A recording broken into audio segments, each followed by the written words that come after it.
This cow doesn't look particularly lame, but I've got a sneaky suspicion there's a problem with both of these back feet. And when there's a problem with both, she's not favouring one or the other, so it's hard to tell. This is the Hoof GP, and this is how to make a cow more comfortable. So as I said in the intro, this cow is not particularly lame, although she is desperate to urinate on me. And with her business finished, let's explain. So this cow isn't particularly lame, but sometimes cows don't really show signs of lameness when they've got problems on both back feet. If you had a problem on one foot, you would limp on the other foot. You would keep one off the ground because that one was sore. Well, if this cow is sore on both back feet, she's not going to keep one or the other up more than the other because both are sore, if that makes any sense. Now, I'll be totally honest, I'm not certain she is completely lame, but I do know that she's got issues that we can fix relatively quickly. And I've got a sneaky suspicion there are problems on both back feet. Clearly she's high on this part of her claw. There's some sort of deviation in the hoof horn here, but they're not completely overgrown, are they? If we come down from this angle, you can see this hoof is higher than this one, and that is the root of all evil. Right, let's fix it. The reason I decided to film this trim is because as a hoof trimmer, I know a cow with feet like this is extremely uncomfortable and highly likely to have a problem. Just imagine bearing all of your weight on one side of your foot for days on end. Clearly we've just started, but if we look from the side angle, you can see now that both feet are the same height. And if we left her right as we are and didn't do anything else, yes, we've not done a massive amount to help her, but she would be more comfortable because both claws would be bearing the same amount of weight rather than one being overloaded.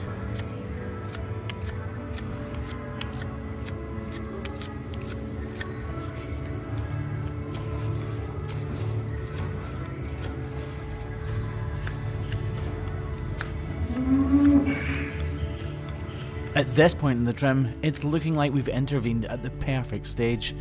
So was there any real point in trimming this back left foot?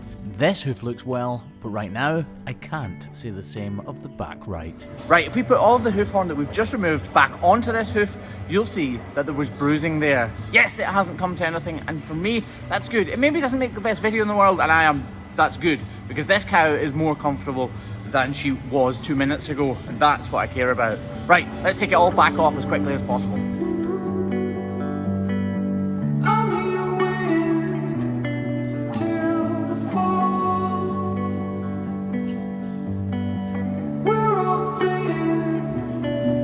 You see there's still bruising in there from where it was overloaded from being too high. Now you might be looking at this thinking this is an issue, but it's not.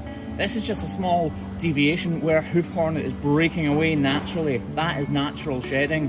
And if we take away any of this, then this would be overloaded, so we'd have to take this even further down. Right, next foot.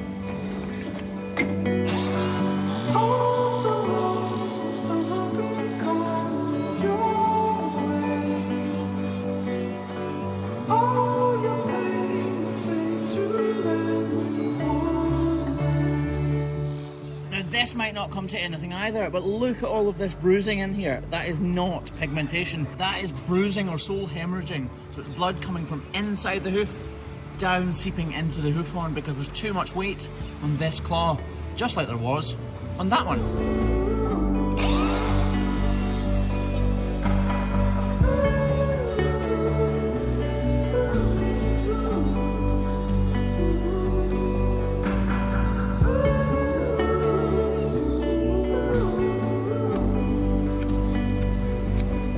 You see how deep in this bruising goes? That is the early stages of a sole ulcer.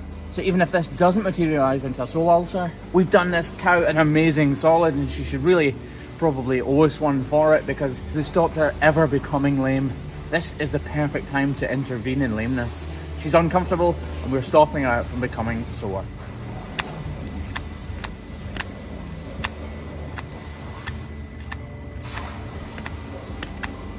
You see that bleeding is going all the way in, and eventually it would be an ulcer.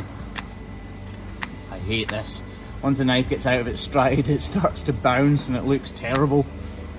Doesn't make any difference to the cow, but I think it looks horrible.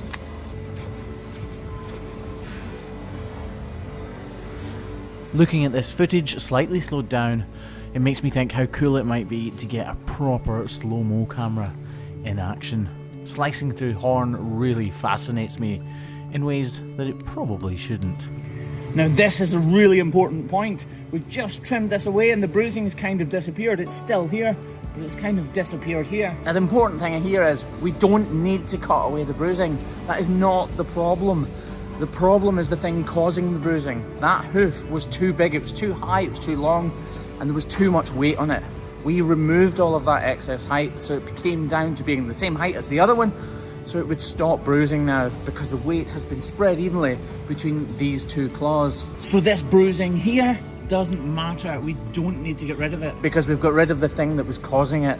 Bruised hoof horn maybe doesn't look fantastic, but it doesn't actually matter. It's just the causation, the thing that's causing it, that does matter. And we fixed that. Again, we can leave this because if we took this away just to make it look pretty for you guys on YouTube and Facebook, then this would need to go even lower. And that wouldn't affect the cow any other way than negatively. All the world will somehow become your way. This is what hoof trimmers do around the world every day. We work in partnership with farmers to make their cows as comfortable as we possibly can.